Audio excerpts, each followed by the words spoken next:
Welcome dear rockets, कैसे हैं आप सभी। आज हम देखने वाले हैं सत्यभामा।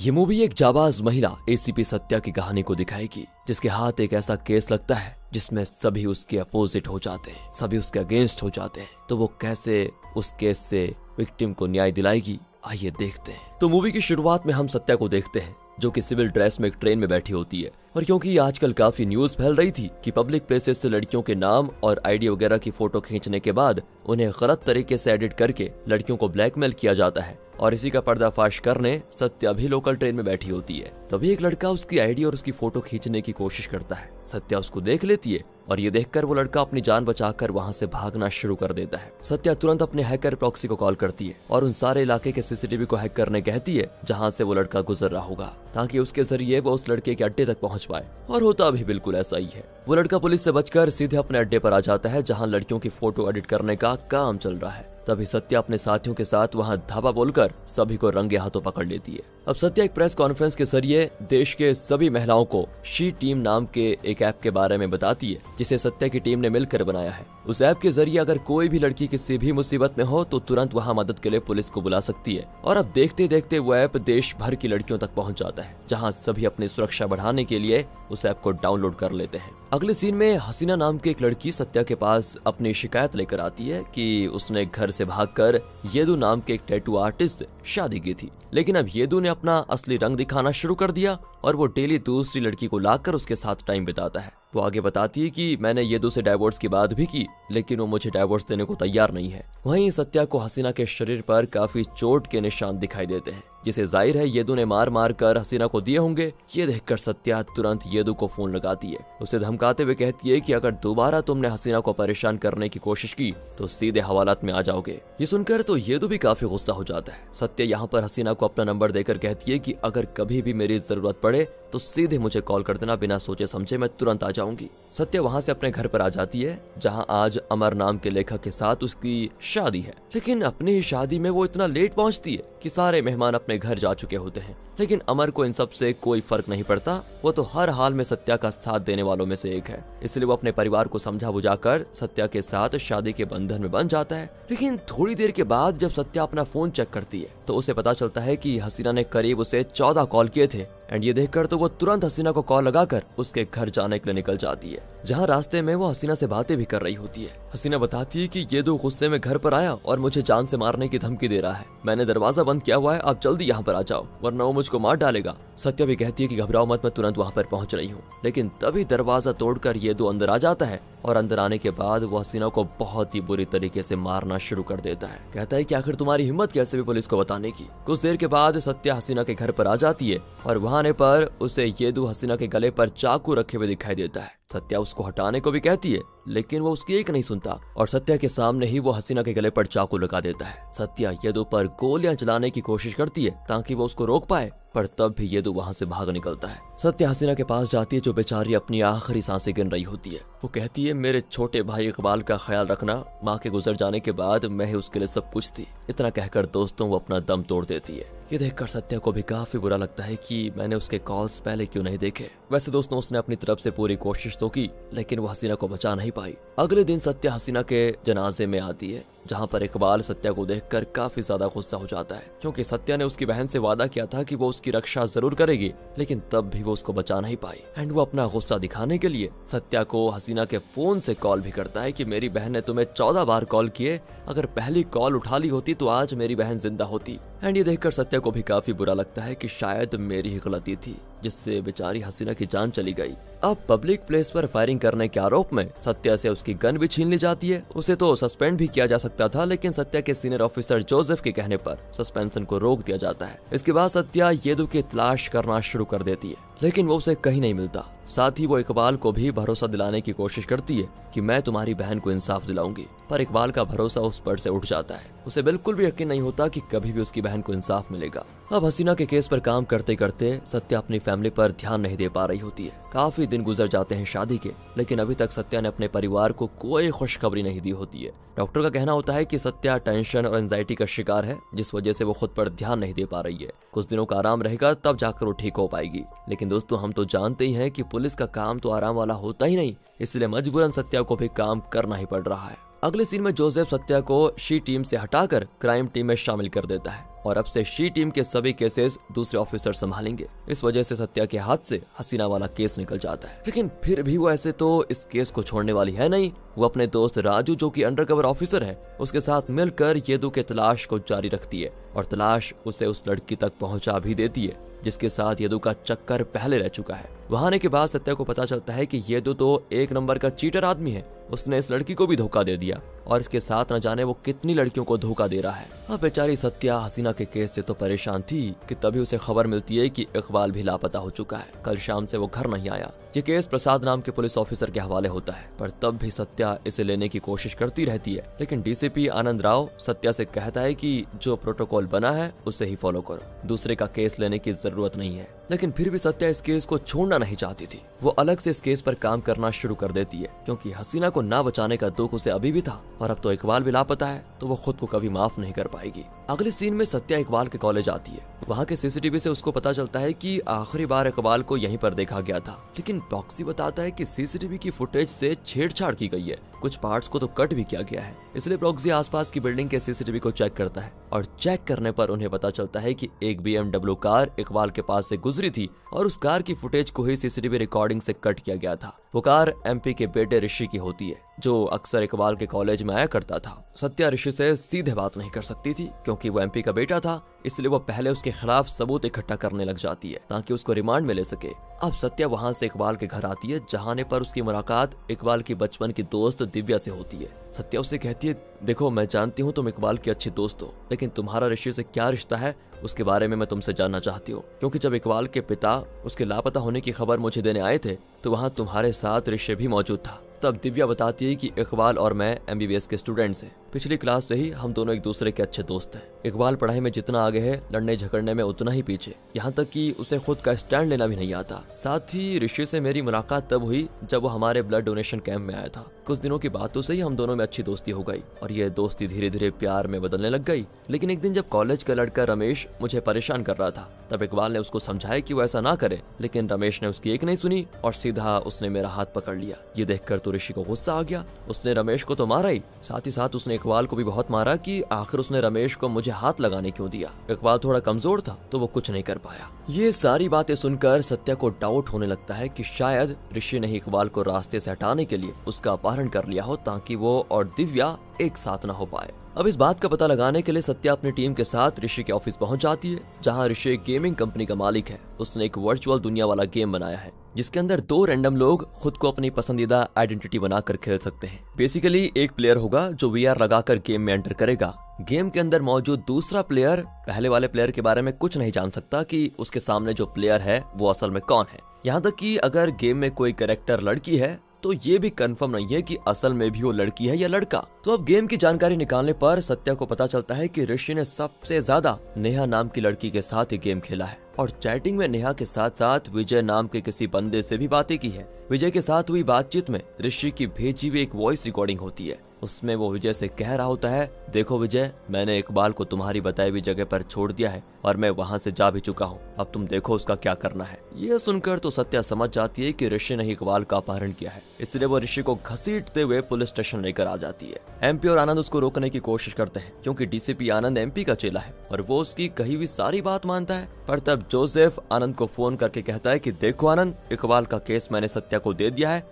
तो कोई भी उसे परेशान करने की कोशिश न करे, उसे उसका काम करने दो। ये सुनकर तो आनंद भी घबरा जाता है और तब सत्या पूरे एटीट्यूड के साथ ऋषि को पुलिस स्टेशन लेकर आ जाती है। पुलिस स्टेशन आने के बाद सत्या पूरे गुस्से के साथ ऋषि से पूछताछ करती है और ऋषि डर के मारे सब कुछ उगल देता है। वो बताता है कि एक दिन विजय नाम का बंदा मेरे साथ गेम में एंटर हुआ। उसने कहा कि वो एंटी टेररिस्ट स्क्वाड से है, यानी ऐसा पुलिस डिपार्टमेंट जो आतंकवादियों को पकड़ने का काम करती है। विजय ने मुझे बताया कि नेहा का कनेक्शन आतंकवादियों से है और वो जनवरी में कुछ बड़ा प्लान करने की कोशिश कर रही है। ये सुनकर तो मैं घबरा गया। विजय ने मुझसे नेहा के सारे चैट्स डेटा मांगे। उन्हें चेक करने पर मुझे पता चला कि नेहा किसी एक गेमर से बहुत ज्यादा बात करती है। उसने अख्तर नाम के आदमी से किसी को मिलने के लिए कहा एंड मैं बहुत क्यूरियस हो चुका था कि आखिर वो कौन सा बंदा है जिससे अख्तर मिलने वाला है। इसलिए मैंने अख्तर को चुपके से पीछा करना शुरू किया और पीछा करने पर मुझे पता चला कि वो अनजान बंदा कोई और नहीं बल्कि इकबाल है। वो किसी आतंकवादी ग्रुप से मिला हुआ है। ये जानकर तो मैं एकदम घबरा गया और मैं सारी बात समझ गया कि विजय सही कह रहा था।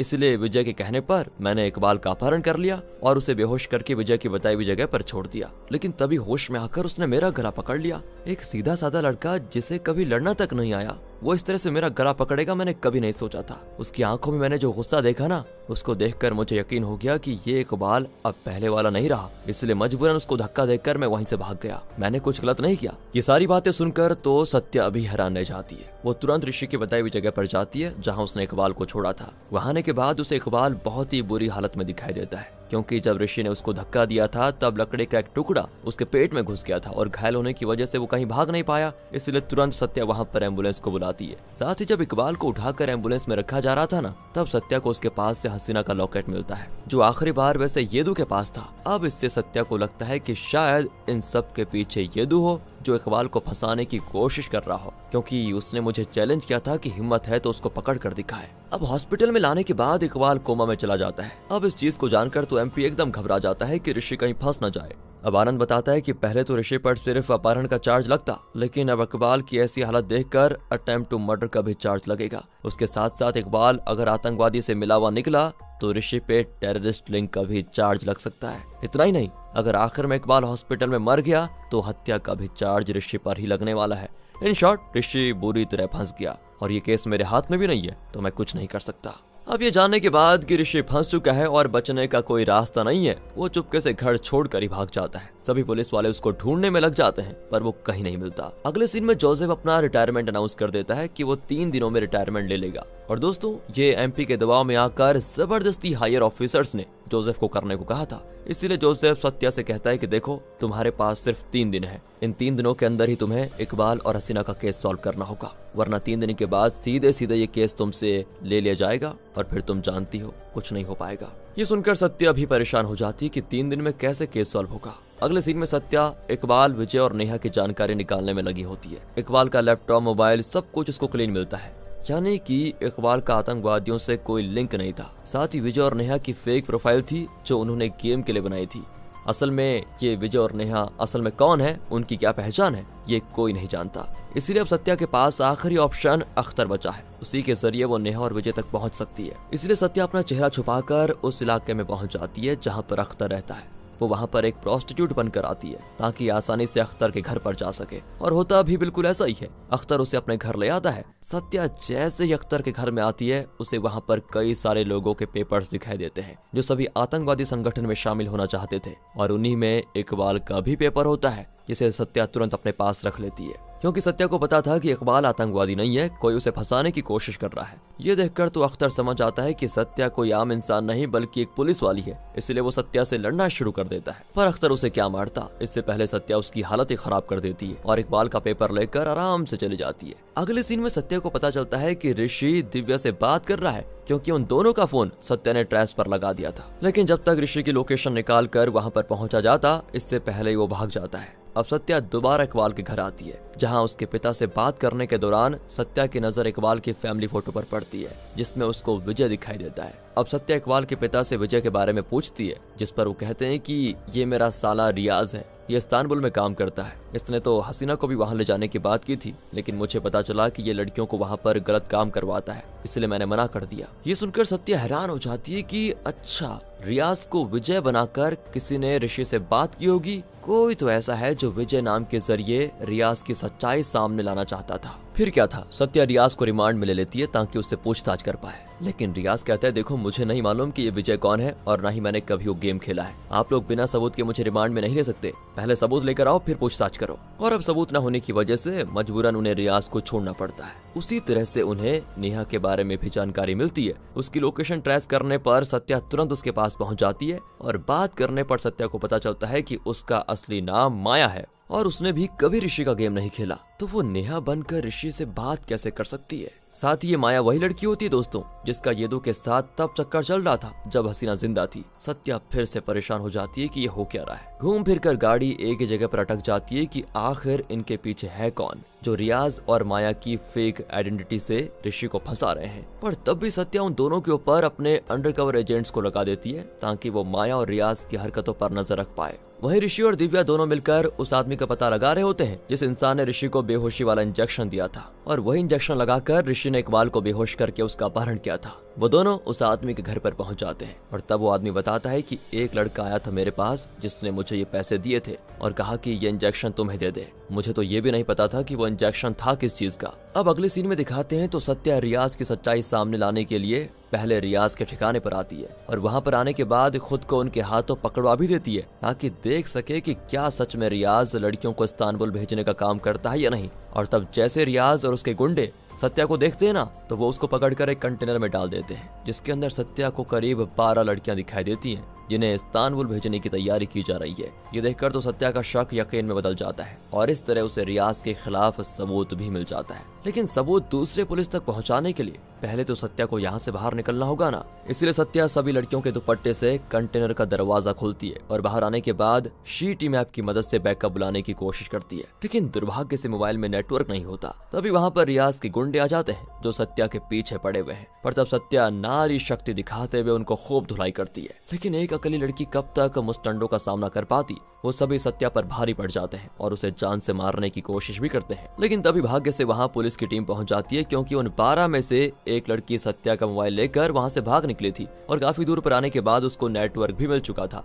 इसीलिए बैकअप टीम यहाँ पर पहुंच गई जिस वजह से सारे पुलिस वाले रियाज और उसके गुंडों को पकड़कर जेल में डाल देते हैं। अब सत्या जैसे ही घर पर आती है ना, अमर उससे कहता है तुम्हें पता है कल हमारी शादी की सालगिरह थी लेकिन तुम 2 दिनों बाद घर आई हो। तुम्हें ये भी सोचना चाहिए कि काम के बाहर भी एक दुनिया है जिसे तुम्हें संभालना है। कई केस आते हैं और चले जाते हैं, हर केस का सॉल्व होना जरूरी नहीं होता। तो आखिर हसीना के केस में ऐसा क्या है जिसके पीछे तुम इतनी पड़ी हुई हो। तब सत्या उससे कहती है जब हसीना मरी थी तब वो माँ बनने वाली थी। मैं हसीना के साथ साथ एक ऐसे बच्चे को भी नहीं बचा पाई जिसने ये दुनिया तक नहीं देखी और यही वजह है कि मैं खुद पर भी ध्यान नहीं दे पा रही हूँ। मुझे हर रात डरावने सपने आते हैं और जब तक मैं हसीना का केस सॉल्व न कर दूं ना मुझे सुकून नहीं मिलेगा। ये सुनकर तो अमर भी हैरान हो जाता है और सत्या को रोता देखकर तुरंत उसको संभालता है। साथ ही उसको दिलासा भी देता है कि फिक्र मत करो, हसीना को इंसाफ जरूर मिलेगा। अगले सीन में अमर सत्या से कहता है देखो मैंने नेहा और विजय दोनों के मैसेजेस को ध्यान से देखा। उसमें मैंने एक छोटी चीज नोटिस की कि इन दोनों के लिखने का तरीका बिल्कुल सेम है। इस हिसाब से मेरा मानना है कि नेहा और विजय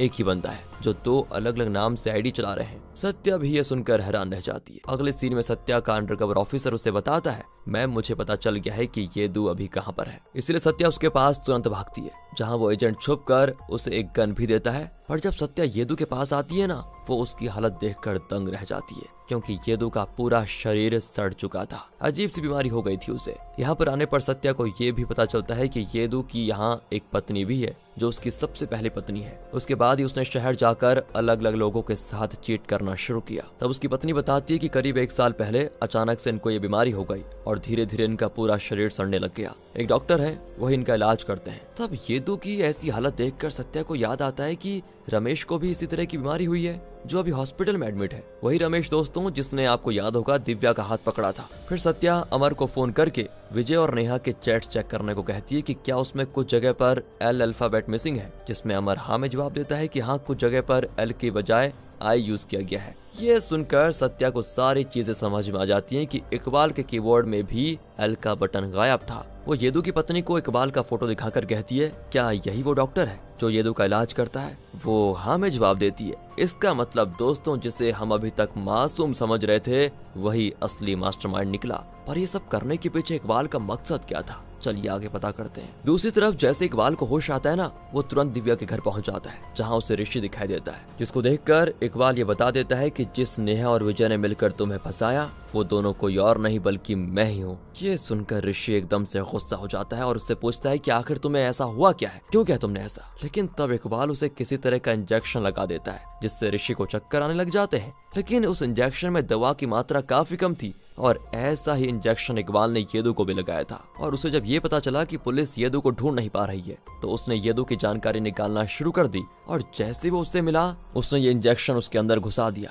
इकबाल डॉक्टर बनकर डेली येदू के घर आता है और इंजेक्शन का डोज बढ़ाता जाता है जिस वजह से येदू की ऐसी हालत हुई। अब इकबाल दिव्या से कहता है कि तुम्हें याद है येदू मेरी बहन के साथ क्या करता था, वो गालियां देता था, चिल्लाता था उस पर, लेकिन वो सहन कर लेती थी। और तुम्हें वो दिन याद है जब रमेश ने तुम्हारा हाथ पकड़ा था तब ऋषि ने तुमको बहुत डांटा था। उस वक्त मुझे ऋषि के रूप में येदू दिखाई दे रहा था और मैं नहीं चाहता था कि तुम्हारा हाल भी मेरी बहन की तरह हो, इसलिए मैंने ऋषि को तुमसे दूर करने का प्लान बनाया। मैंने ही उसे फंसाया। विजय नेहा बनकर उसे मैसेजेस किए और खुद आतंकवादी संगठन में शामिल होने के बारे में उसको बताया ताकि इसके जरिए ऋषि को फंसा सको। खुद का अपहरण का प्लान बनाया ताकि उसके ऊपर एक नहीं कई केसेस लगे और कोई उसे बचा ना पाए। अपहरण वाले दिन तो ऋषि मुझे वहां छोड़कर जाने वाला था, लेकिन गलती से मैं लकड़ी के टुकड़े पर गिर गया और घायल हो गया। लेकिन इसमें मेरा ही फायदा हुआ क्योंकि इससे ऋषि पर अटेम्प्ट टू मर्डर का केस लग गया। लेकिन तब भी मुझे सुकून नहीं मिल रहा था। मुझे तो लगा था कि शायद इन सब की वजह से तुम ऋषि से दूर हो जाओगी, लेकिन ऐसा नहीं हुआ और तुम दोनों और करीब आ गए। इसलिए अब मैं इसका वही हाल करूंगा जो मैंने रमेश और येदू का किया है। पर दोस्तों, इससे पहले कि इकबाल उसे इंजेक्शन लगा पाता, वहाँ पर सत्या आकर उसको रोक लेती है। वो उसे कहती है कि मैं तुम्हारे बारे में सब कुछ जान चुकी हूँ, भलाई इसी में है कि वो इंजेक्शन फेंक दो। सत्या कहती है तुमने ऋषि को दिव्या से दूर करने के लिए उसे नेहा और विजय बनकर फंसाया। तुमने रियाज को विजय बनाया ताकि पुलिस जब इसके बारे में जानकारी निकाले तो उसकी करतूतें सामने आ जाए। उसे तुमने इसीलिए फंसाया क्योंकि वो हसीना को इस्तांबुल में बेचना चाहता था। साथ ही येदू को ढूंढते ढूंढते तुम माया तक पहुंचे। तुमने उसका चेहरा यूज किया ताकि उसके जरिए सबको पता चल पाए कि येदू किस किस्म का इंसान था। वो माया और तुम्हारी बहन की तरह न जाने कितनी लड़कियों को चीट कर चुका है। तुमने बदला लिया ठीक है, लेकिन तरीका गलत था। तुम्हें कानून पर भरोसा करना चाहिए था, इसलिए चुपचाप वो इंजेक्शन फेंक दो, क्योंकि अगर यहाँ पर हसीना होती तो वो भी वही करती।